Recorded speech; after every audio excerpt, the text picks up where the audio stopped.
اور ان کے بعد عثمان غنی رضی اللہ تعالیٰ عنہ کو خلیفہ نامزد کر دیا گیا۔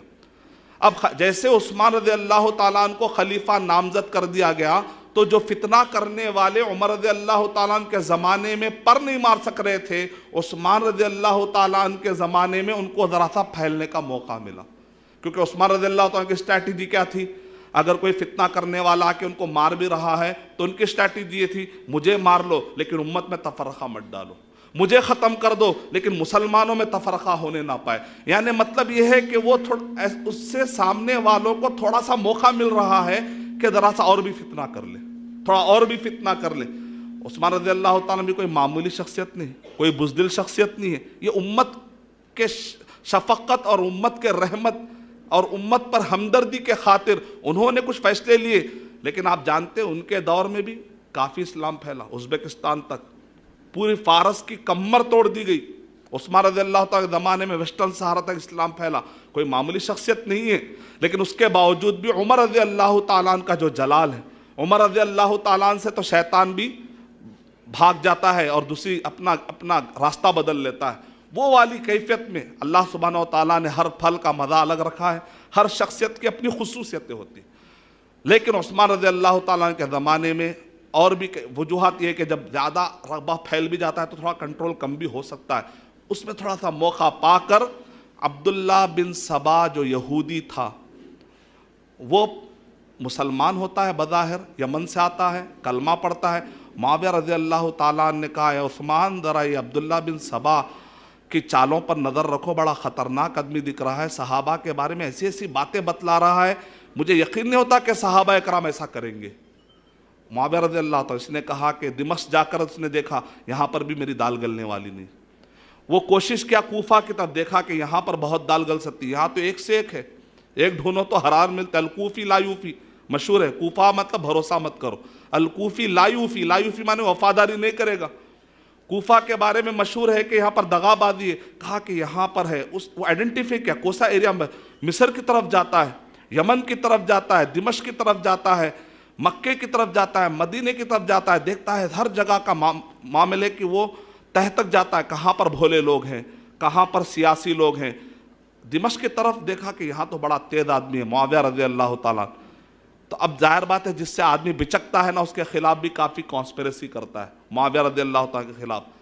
اب یہ شخص حدیثیں گھڑنے لگا، ساتھ ساتھ میں کون ہے جو راوی آپ کو میں نے گنا، ابو مخنف، ٹیڑھا راوی ہے، بچ کے رہنا، یہ راوی صرف تبری، تاریخ تبری کے اندر 587 روایتیں ہیں جو صرف ایک راوی سے آئی، اور جتنے صحابہ کے بارے میں تان و تشنیع والی روایتیں اس سے ہوتی ہوئی آتی ہیں۔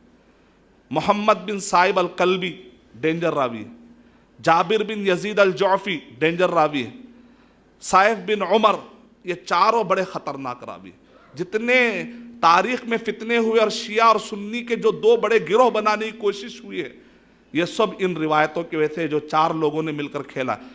تو عبداللہ بن سبا جو یہودی سب سے پہلے جس نے جھوٹ کی بنیاد ڈالی وہ عبداللہ بن سبا، اس کو دیکھ کر باقی کے لوگوں کو ہمت آئی۔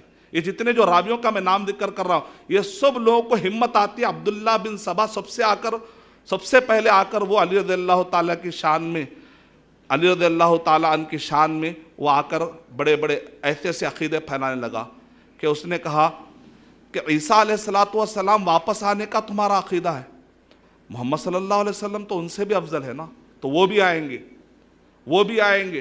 اور اس کے بعد اس نے کہا اے علی رضی اللہ تعالیٰ عنہ، تم تو آل بیت ہو، تم کو بڑا مقام ملنا چاہیے تھا، خلیفہ اول تم ہونا چاہیے تھا، یہ ابو بکر رضی اللہ تعالیٰ کیسے بن گئے، یہ عمر رضی اللہ تعالیٰ عنہ کیسے بن گئے، یہ عثمان رضی اللہ تعالیٰ عنہ کیسے بن گئے، نہیں علی رضی اللہ تعالیٰ عنہ کا مقام بڑا ہونا چاہیے تھا۔ اب یہ جو مجوسی ہیں، مجوسیوں کا جو بیک گراؤنڈ ہے، یہ لوگ پہلے کس کو مانتے تھے؟ یزدگرد، کسرا کے بادشاہ کا نام کیا تھا؟ یزدگرد۔ یزدگرد کا معنی، یزد مانے خدا، یزدانی، ہمارے پاس بھی رکھتے لوگ نام، صحیح نام نہیں ہو، یزدگرد، یزد مانے خدا، گرد مانے والا، یعنی اللہ والا، ولی اللہ۔ تو یہ جو مجوسی ہیں، پارسی ہیں، آگ کی پوجا کرنے والے ہیں، یہ اپنے بڑے کا نام رکھتے تھے یزدگرد، لقب رکھتے تھے۔ تو یہ یزدگرد کا عقیدہ کیا ہے؟ کرسی پہ بٹھاتے تھے، اس بادشاہ کو، اور ان کا عقیدہ کیا تھا؟ اوپر جو خدا ہے اس شخصیت میں گھلتا اور ملتا ہے، یہ شخصیت جو بھی کہے گی وہ خدا کا فیصلہ ہوتا ہے۔ تو مجوسیوں کے لیے یہ عقیدہ ایکسیپٹ کرنا بہت آسان ہو گیا۔ جو اس نے عبداللہ بن سبا نے جو عقیدہ پیش کیا وہ مجوسیوں کو ایکسیپٹ کرنا بہت آسان ہو گیا، کیونکہ آلریڈی وہ عقیدہ رکھا کرتے تھے۔ تو انہوں نے کہا کہ ہاں یہ مقام اگر مل سکتا ہے تو علی رضی اللہ تعالیٰ عنہ، کیونکہ وہ آل بیت کے صحابی کس کو کہتے ہیں؟ من لقی النبی صلی اللہ علیہ وسلم مؤمنا ومات علیہ، جو نبی صلی اللہ علیہ وسلم سے ایمان کی حالت میں ملاقات کرے اور اسی پر موت ہو تو صحابی اس کو کہتے ہیں۔ اور آل بیت نبی اکرم صلی اللہ علیہ وسلم کے گھرانے، حضرت علی رضی اللہ تعالیٰ عنہ، حضرت حسن رضی اللہ تعالیٰ عنہ، حضرت حسین رضی اللہ تعالیٰ عنہ، فاطمہ رضی اللہ تعالیٰ عنہ، ایک تفسیر کے مطابق، لیکن عمومی تفسیر کے مطابق جو بھی کلمہ پڑھتا ہے وہ آل بیت، جو بھی ایمان لائے وہ آل بیت ہے عمومی تفسیر کے مطابق۔ اب یہ جو آل بیت اور یہ صحابہ کرام، اس نے کوشش کی کہ آل بیت اور صحابہ کرام کے درمیان فرق کرتے ہوئے دو گروہ پیدا کر دے، مسلمانوں میں دو گروہ پیدا کر دے، آل بیت کو ماننے والے، صحابہ کرام کو ماننے والے۔ جس طریقے سے عیسیٰ علیہ السلام کے آسمان میں اٹھائے جانے کے بعد ایک پال یہودی، آپ جانتے ہیں پال جو ایک یہودی تھا، وہ اچانک آ کر کہتا ہے کہ آج سے میں عیسائی ہو چکا ہوں، جبکہ عیسیٰ علیہ السلام زمانے میں تو یہ عیسائیوں کا دشمن تھا۔ لیکن جب عیسیٰ علیہ السلام اٹھا لیے گئے تو یہ شخص آیا اور آ کر کہا کہ مجھے بادلوں میں سے آواز آئی اور آج سے میں عیسائیوں کا ساتھ دوں گا، عیسیٰ کے ماننے والوں کا ساتھ دوں گا۔ اس نے ایسے ایسے عقیدے بتائے پوری قوم کو کہ عیسیٰ علیہ السلام کی تعلیمات کہیں اور رہ گئی، اور اس نے ایک ایسے عقیدے بتائے کہ پوری عیسائی 2.1 بلین عیسائی آج پال کو مانتے، پورے مذہب کو بگاڑ دیا اس نے۔ یہودی بڑے چالاک ہوتے، وہ پوری کوشش کرتے ہیں کہ پورے مذہب کو ہی بگاڑتے۔ سیم وہی یہودی چال عبداللہ بن سبا یہودی ہے، اس نے بھی آ کر پال کا فارمولا اپنایا، کوشش کی کہ مسلمانوں کو پورے ان کے اصلی ریلیجن سے نکال کے دور کر دے، لیکن وہ کامیاب نہیں ہو سکا۔ ایک رافضی کے جیسا گروہ تو پیدا ہوا مسلمانوں کے درمیان، لیکن سنیوں کی آج بھی 92% میجورٹی، آج بھی 92% میجورٹی اس رافضیت کے خلاف ہے۔ 7-8% لوگ متاثر ہوئے ہوں گے، لیکن وہ پال کے جیسی کامیابی تو نہیں مل سکی۔ اللہ سبحانہ و تعالیٰ کا خاص فضل ہے اس امت کے لیے، لیکن کوشش تو اسی کی گئی۔ اس عبداللہ بن سبا نے کیا لوگوں کا ذہن بنایا عثمان رضی اللہ تعالیٰ عنہ کے خلاف، کیونکہ عثمان رضی اللہ تعالیٰ عنہ کے رشتہ دار تھے معاویہ رضی اللہ تعالیٰ عنہ۔ دیکھتا تھا کہ ارے عثمان رضی اللہ تعالیٰ عنہ کے اطراف میں مروان بن حکم ہیں، بڑے تیز لوگ ہیں۔ مروان بن حکم 8 سال کے، اللہ کے نبی صلی اللہ علیہ وسلم جب موجود تھے تو اس وقت پر اس بچے کی عمر 8 سال تھی جب یہ بچہ جو ان کے والد صاحب کلمہ پڑھے، یعنی 8 سال کی عمر میں اس بچے نے نبی صلی اللہ علیہ وسلم کو دیکھا ہے، اس کا مطلب صغار صحابہ میں سے۔ لیکن اتنے تیز اور تھے کہ عبداللہ بن سبا کچھ تیز آدمی دکھ رہا ہے، کوئی صحیح آدمی نہیں دکھ رہا ہے۔ تو عثمان رضی اللہ تعالیٰ کے جو اطراف لوگ تھے بڑے تیز لوگ تھے، معاویہ رضی اللہ تعالیٰ، اس کی پوری کوشش ہوتی تھی کہ کسی طریقے سے اس شاکلے کو، یہ جو اسٹرکچر ہے عثمان رضی اللہ تعالیٰ کا، اس کو توڑ دے۔ تو اس نے کیا آل بیت کے بہانے صحابہ کو الگ کرنے کی کوشش کی، ایک تاکہ دو گروہ بن جائے مسلمانوں۔ تو عمر رضی اللہ تعالیٰ نے ایسا ہونے نہیں دے رہے، صحابہ اور آل بیت ایسا کوئی فرقہ، ایسا کوئی گروہ، ایسا کوئی واقعہ، ایسا کوئی فتنہ اس زمانے میں نہیں ہو پا رہا ہے، کیونکہ عمر رضی اللہ تعالیٰ سب کو ہر جگہ پر ہر ایک کی چالوں پہ نظر ہے۔ تو عمر رضی اللہ تعالیٰ کے زمانے میں تو موقع نہیں ملا، لیکن عثمان رضی اللہ تعالیٰ کے زمانے میں عبداللہ بن سبا، مجوسی لوگ اور مصریوں نے مل کر ایک خاص قسم کا کمیونیکیشن بنایا۔ یوں سمجھے کہ اس زمانے کے میڈیا پہ انہوں نے غلبہ پایا، ہر جگہ پہ ان کے میڈیا والے اتنے موجود تھے، تیزی کے ساتھ غلط فہمیاں پیدا کرنا ہے۔ جہاں کہیں پر بھی موقع پیدا ہو رہا ہے، صحابہ اور آل بیت میں کچھ بھی اگر ہو رہی ہے تکرار، تو یہ لوگ اس کو یوز کرنا جانتے ہیں، اور صحابہ اور آل بیت کو پتہ تک نہیں ہو رہا ہے کہ کوئی ہے جو ان کو یوز بھی کر رہا ہے۔ بعض اوقات پتہ چل رہا ہے تو ایسے وقت پر جھوٹ بول کر وہ لوگ نکل رہے ہیں، معافی مانگ کر نکل رہے ہیں۔ تو کمیونیکیشن سسٹم پر پوری طریقے سے انہوں نے غلبہ پا لیا۔ اب کیا ہوا دیکھیں آگے۔ عثمان رضی اللہ تعالیٰ عنہ کے پاس مصر سے لوگ آتے ہیں اور آ کر کہتے ہیں آپ نے جس کو اپوائنٹ کیا عبداللہ بن ابی سرح، یہ شخص اچھا نہیں ہے، یہ شخص جو ہے اچھا نہیں ہے، حالانکہ کون ہے؟ مصر، عمر بن عاص رضی اللہ تعالیٰ عنہ کے فتح کرنے کے بعد مصر کو سنبھالنے والے اور افریقہ فتح کر، آج افریقہ میں کم سے کم 20 کے قریب ممالک ہیں، ان سب کو فتح کر کے دینے والا عبداللہ بن ابی سرح. لیکن کیونکہ اگر یہ مضبوط لوگ آپس میں رہیں گے، غلط فہمیاں دور اگر نہیں کریں گے، غلط فہمیاں اگر نہیں ڈالیں گے، تو پھر یہ لوگ اپنے چال میں کامیاب نہیں ہو سکتے. تو ان کو چال میں کامیاب بھی ہونا ہے. تو عبداللہ بن ابی سرح کے بارے میں مصری کچھ اوباش آتے اور آ کر کہتے ہیں ہماری شکایت ہے اس آدمی کو ہٹا دیا جائے. علی رضی اللہ تعالیٰ عنہ سب صحابہ اکرام کے پاس جاتے، عثمان رضی اللہ تعالیٰ ہماری بات نہیں سن رہے، عثمان رضی اللہ تعالیٰ ہماری بات نہیں سن رہے. بہرحال عثمان رضی اللہ تعالیٰ عنہ کہتے ہیں کہ ایسا کرتے ہیں، ابو بکر رضی اللہ تعالیٰ عنہ کے بیٹے بڑے نیک ہیں، ان کو مصر کا والی بنا دیتے ہیں تاکہ اختلاف نہ ہو. کیونکہ عثمان رضی اللہ تعالیٰ عنہ ہمیشہ اختلافات سے بچنا چاہتے تھے. شکایت آئی، چلیے بھائی اس کی چیک نہیں کریں گے، ذرا ہٹ جاؤ بھیا، آپ ذرا ہٹ جاؤ بھائی، چلو مسئلہ حل کرتے ہیں. کیوں کنفرنٹریشن ہو، کیوں آپس میں تصادم ہو، کیوں آپس میں ٹکراؤ ہو؟ تو عبداللہ بن ابی سرح نے بھی بڑی عزت کی، چلیے بھائی مصر چھوڑتے ہیں. اب یہاں پر محمد بن ابو بکر رضی اللہ تعالیٰ، محمد بن ابی بکر رضی اللہ تعالیٰ مصر کی طرف جا رہے.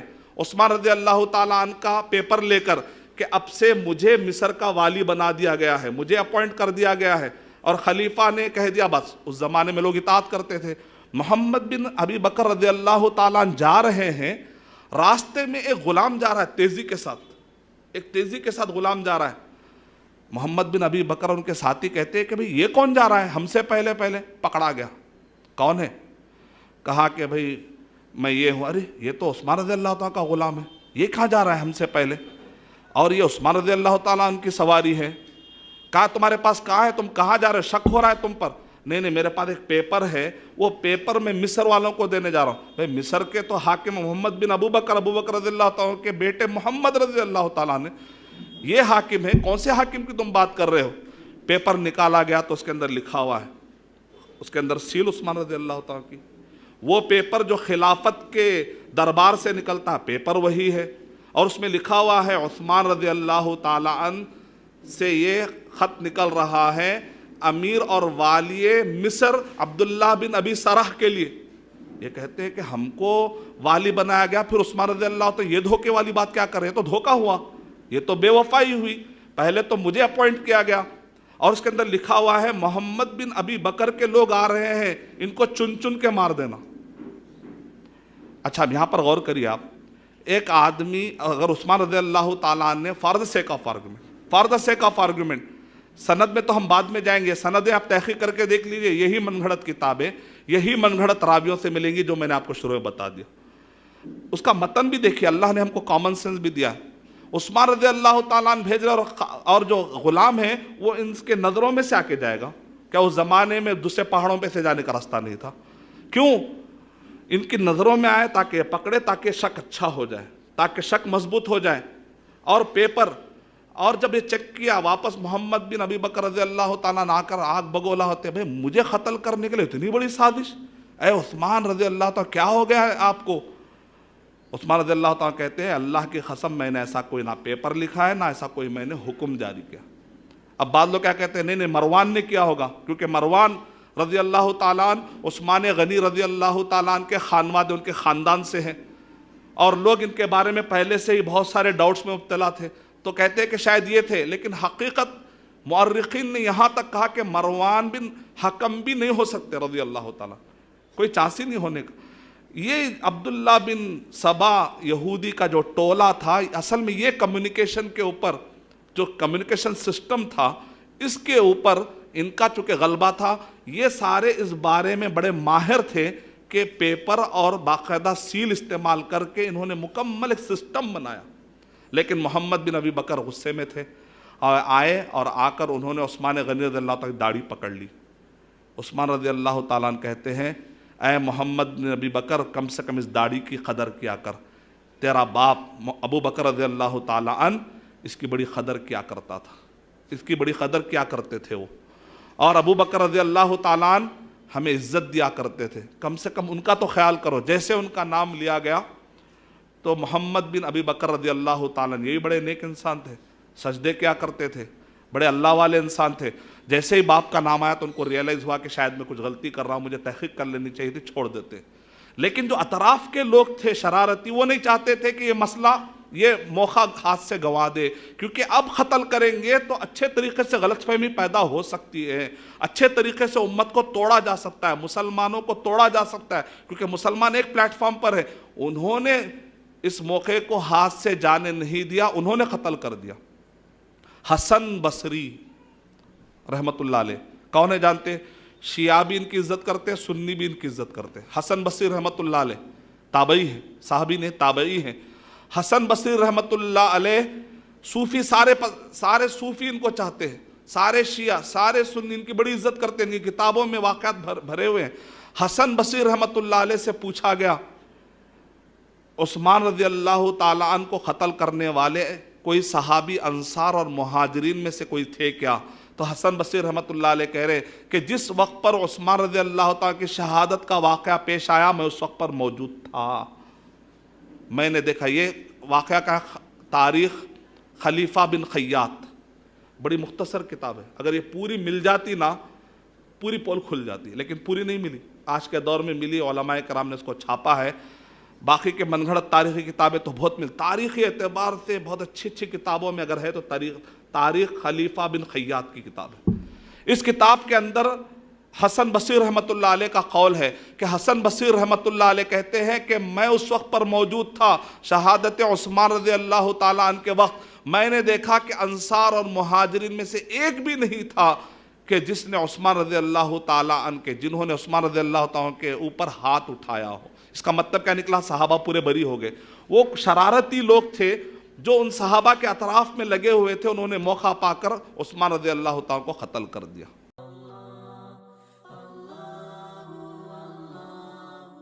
For authentic Islamic information, please log on to www.askislampedia.com.